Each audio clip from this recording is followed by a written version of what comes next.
Okay, now I'm going to move into the trunk as far as Max Forge identifies it. If you see where the hook is there, like the bumper hook, jack hook, that's where the spare tire would typically be on every 64 Dodge and 64 Plymouth and 65 Plymouth and that type of stuff.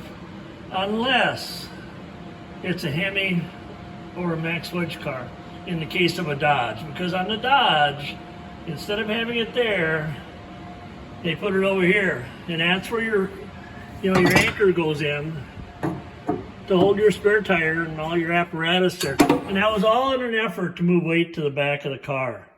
So that's a 64 Hemi Max Wedge deal only. No exceptions. It has to be there. The other is that because they were all battery in the trunk, and in 1964 they used two cables going forward, you have a tab there, a tab there, and a tab there, and a tab there. Those tabs are only present on a 64 Max Wedge or Hemi car. And you can see in this car here, like all the sound deadener, all the seam sealer, none of that has ever been goofed with. None of it. And typically when people restore these cars, that stuff's all gone, or what they put back in is totally incorrect. Or you see evidence that, if it was replaced, you'll see where they've moved the hook, or, whatever stuff they do.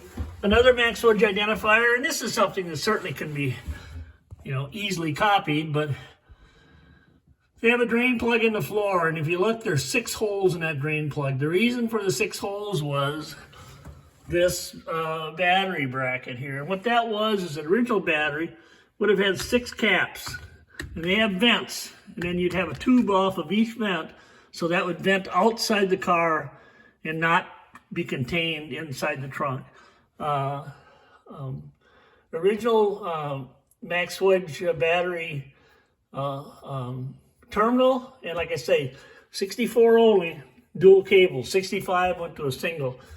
Same thing on the negative side. Now they're a little beat up, but beat up, I'd say representative of a 20,000 mile car.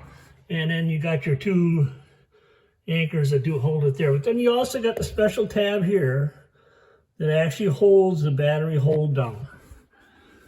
And again, it gets back to 1964, without exception, every single 64 Max Wedge car had a battery in the trunk. The Hemi also did. The difference being is on a Hemi car, this battery is turned 90 degrees. Again, on a Hemi car, they just tried to get that battery back even farther.